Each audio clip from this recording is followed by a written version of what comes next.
સ્થાનિક સ્વરાજ્યની સંસ્થાઓની ચૂંટણીમાં આજરોજ મતગણતરી પ્રક્રિયા બાદ અંકલેશ્વર નગર સેવા સદનના વોર્ડ નંબર 2 માં ભાજપના 4 સભ્યો વિજેતા થયા છે। આપણી સાથે વિજેતા સભ્યો છે, તેમની સાથે વાત કરીશું। કેવો રહ્યો આખો ચૂંટણીનો માહોલ અને કેટલો પડકારરૂપ હતો? આ ચૂંટણીનો માહોલ તો કોઈ જાતનો પડકારરૂપ હતો નથી, કેમ કે અમે વોર્ડનો વિકાસ કરેલો હતો। અમારા મતદારોનો અમે આ બધા દ્રષ્ટિએ આભાર માનીએ છીએ કે અમને સારા અને જંગી બહુમતીથી વિજેતા બનાવેલા છે અને અમારા મતદારોને અમે કાયમ સુખાકારી અને નગરપાલિકાની તમામ સુવિધા પ્રોવાઈડ થાય એવી અમે પ્રયત્ન કરીશું। તમે શું કહેશો, આ જીતને કઈ રીતે જુઓ છો? આ જીત સૌપ્રથમ આ વોર્ડ નંબર 2 ની તમામ મતદારોનો છે, કારણ કે એમને બીજી વખત પણ અમારી પર વિશ્વાસ મૂક્યો છે। સાથે સાથે અમારા જે કાર્યકર્તાઓ છે, જેમને ખૂબ મહેનતથી અને વિશ્વાસ સાથે અમારી સાથે ખભા મરાવીને મતદારો વધુમાં વધુ મતદાર થાય એના માટે પણ પ્રયત્ન કર્યા છે। એટલે હું આ તમામ શ્રેય હું વોર્ડ નંબર 2 ની પ્રજાજનોનો અને કાર્યકર્તાઓને આપું છું। આખો પ્રચારનો માહોલ કેવો રહ્યો અને હવે વિજેતા જાહેર થયા છો, કયા કામો કરશો?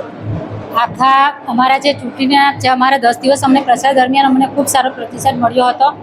અમારી આ આખા અંકલેશ્વરમાં એક આખી પેનલ એવી છે કે જે ફરીથી રિપીટ થઈ છે, એટલે મતલબમાં અમારા ગયા જે 5 વર્ષોના વિકાસના કામને જોઈને જે મંત્રીશ્રીએ અને અમારા સંગઠને અમારા પર વિશ્વાસ મૂકીને અમે 4 ઉમેદવારોને રિપીટ કર્યા છે, તે આજે અમારા કાર્યકર્તાઓએ અમને પ્રૂફ કરીને બતાવ્યું છે। અમારા મતદારોએ અમને જે સાથ સહકાર આપ્યો છે, અમારા કાર્યકર્તાઓએ આવી કાળઝાળ ગરમીમાં પણ અમારો સપોર્ટ સહકાર આપ્યો છે, અમારી સાથે સતત રહ્યા છે, તે બદલ અમારા વોર્ડના તમામ કાર્યકર્તાઓનો, તમામ મતદારોનો, મંત્રી શ્રી ઈશ્વર સાહેબનો, ભાજપ સંગઠનનો તમામનો હું ખૂબ આભાર માનું છું।